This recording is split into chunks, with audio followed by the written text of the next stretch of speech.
brilhar a sua luz, você vai senti-la se pronunciar, te conduzindo rumo a Jesus, bela, radiante, pura, te elevar.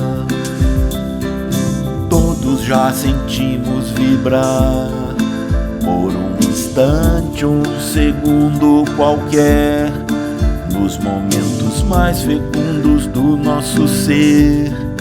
Lá está ela, sempre a se revelar. Bom dia, boa tarde, boa noite a todos vocês que estão nos assistindo. Nós vamos trazer hoje para vocês o 10º princípio básico da doutrina espírita, que é imortalidade da alma. E vejam só que boa notícia, somos todos imortais. Sim, Deus nos criou espíritos imortais. Enquanto encarnados, portanto, somos almas imortais. Deus nos criou espíritos para povoar o universo e nos concedeu a bênção da imortalidade. Embora a imortalidade da alma tenha sido ensinada por todas as doutrinas espiritualistas, coube ao Espiritismo não só confirmar essa evidência, como também, através de fatos, comprovar a sua realidade. E agora vamos prosseguir nos orientando pelo Livro dos Espíritos de Kardec. E na questão 83, Kardec pergunta: os espíritos têm fim? Compreende-se que o princípio de onde eles emanam seja eterno, mas o que perguntamos é se sua individualidade tem um termo e se num tempo dado, mais ou menos longo, o elemento de que são formados não se dissemina e não retorna à massa de onde saiu, como ocorre com os corpos materiais. É difícil de conceber-se que uma coisa que teve começo possa não ter fim. E a resposta: existem coisas que não compreendeis porque a vossa inteligência é limitada, e isso não é razão para que as rejeiteis. A criança não compreende tudo o que seu pai compreende, nem o ignorante tudo o que o sábio compreende. Dissemos que a existência do espírito não tem fim. É tudo o que podemos dizer por enquanto. E na questão 149, Kardec pergunta: em que se torna a alma no instante da morte? Resposta: volta a ser espírito, quer dizer, retorna ao mundo dos espíritos, que deixou momentaneamente. E na questão 150, pergunta: a alma depois da morte conserva a sua individualidade? Resposta: sim, não a perde jamais. Que seria ela se não a conservasse? E Kardec continua perguntando: não tendo mais seu corpo material, como a alma constata a sua individualidade?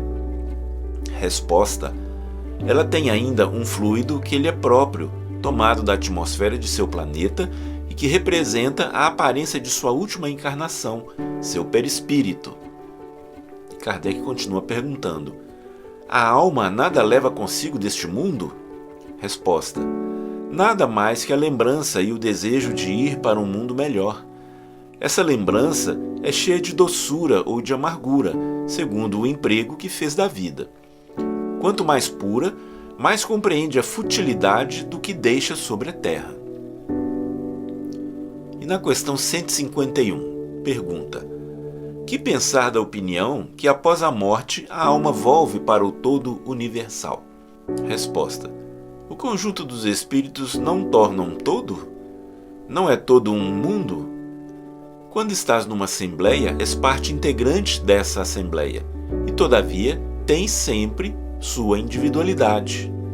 E na questão 152, pergunta: que prova poderemos ter da individualidade da alma após a morte? Resposta: não tendes essa prova pelas comunicações que obtendes? Se não fosseis cego, veríeis. Se não fosseis surdos, ouviríeis, pois, frequentemente, uma voz vos fala revelando a existência de um ser fora de vós. E na questão 153, pergunta: em que sentido se deve entender a vida eterna? Resposta: é a vida do espírito que é eterna. A do corpo é transitória e passageira. Quando o corpo morre, a alma retorna à vida eterna. E agora nós vamos assistir a um vídeo com o palestrante Raul Teixeira. elaborado pela Federação Espírita do Paraná. Ele nos fala sobre imortalidade e responsabilidade. Vejamos. Quando constatamos que não saímos da vida, descobrimos uma coisa muito bonita para nós. Nunca iremos morrer. Se nós nunca iremos morrer, os nossos entes queridos também não. E aqueles que já se foram não estão mortos. Eles vibram numa outra dimensão. Nossas mães, nossos pais, nossos irmãos e amigos converteram-se em estrelas. São astros luzentes ou estrelas obscuras, vibrando por nós ou aguardando nossa oração por eles. É muito importante saber que somos imortais. Essa convicção de que o fato da linearidade do eletrocardiograma ou do eletroencefalograma ocorrer não significa que a morte do coração ou a morte cerebral nos haja matado espiritualmente, nos haja destruído espiritualmente. Os seres espirituais que somos, prosseguiremos auferindo os valores que plantamos na terra. Continuaremos a receber de volta os frutos cuja sementeira um dia fizemos. Foi Cristo que nos ensinou que a cada um será dado conforme suas obras e que a sementeira é livre. Nada obstante, é obrigatória a colheita. Então isso, se por um lado é uma maravilha para a nossa consciência cristã, por outro lado é motivo de muita responsabilidade. Uma vez que a morte não nos mata essencialmente, só nos mata relativamente porque nos arranca o corpo. Uma vez que vamos chegar nessa dimensão espiritual e encontrar nossos amores, nossos entes queridos e toda a felicidade que tenhamos amalgamado no mundo, o outro lado também é verdadeiro. Iremos defrontar com todas as negatividades que tenhamos desenvolvido. Colheremos os frutos azedos ou amargos que tenhamos plantado. Teremos que arrancar as plantas espinhosas, cujas sementes atiramos pelos caminhos dos outros um dia. E por esses caminhos nós mesmos teremos que passar. Ora, se por um lado é importantíssimo saber que somos imortais, não podemos descurar da responsabilidade que essa condição nos imprime, nos impõe. Somos imortais, mas igualmente somos responsáveis. Não precisamos trabalhar com o conceito de culpa. A culpa pesa-nos muito, na consciência, na alma, na vida. Mas a responsabilidade é inerente a toda criatura. E nós somos e seremos responsáveis pelas coisas boas que fizermos, quanto pelas coisas nocivas que realizarmos. Vale, então, viver na terra, na relação com os nossos afetos, nossos familiares, nossos amores, ou com a relação com o mundo, de tal maneira que não nos percamos dessa consciência de que mais dia menos dia nós sairemos do corpo e continuaremos com as marcas positivas ou negativas para as quais tenhamos contribuído ao longo da estrada terrestre. É tão importante que a gente saiba que é imortal. É tão importante saber que Jesus Cristo desmascarou a morte, tirou todo o status de que a morte era merecedora. Nada obstante, quando Ele assevera para nós que a cada um será dado conforme suas obras, e já que não vamos morrer definitivamente, todo cuidado será pouco com as responsabilidades do nosso caminho. Tratar as pessoas com lhaneza, com educação, com nobreza, mas também dizer-lhes sim, sim, não, não. Afirmar das coisas que não gostamos, das coisas que ficaram mal feitas, são características de quem deseja evoluir com lucidez e com verdade.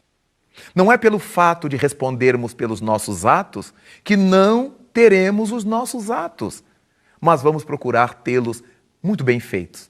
Mesmo quando tenhamos que chamar a atenção desse ou daquele, mesmo quando tenhamos que admoestar nessa ou naquela circunstância, a nossa certeza de que tudo isso será para o bem, uma vez que o nosso Criador, que o Pai Celeste, não está preocupado propriamente com aquilo que nós fazemos, mas sim com o porquê de nós termos feito aquilo dessa ou daquela maneira.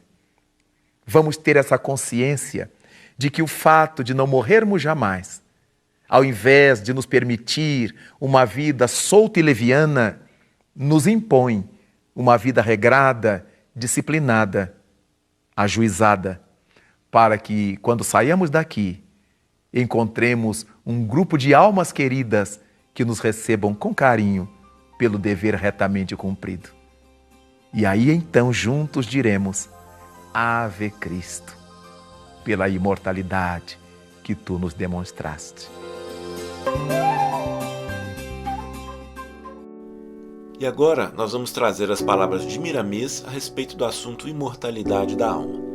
No seu livro Filosofia Espírita, volume 2, capítulo 32, Miramês nos diz o seguinte: é certo que, em geral, os homens têm ansiedade pela vida.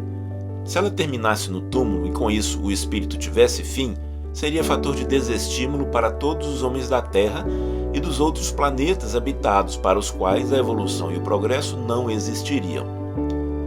Porém, a bondade de Deus é tamanha que Ele nos fez à sua semelhança, palavra divina que ilumina, consola e se transforma em felicidade para todas as criaturas. Se somos semelhantes ao Criador, somos eternos, e o tempo para nós, como espíritos, servirá para a renovação interior.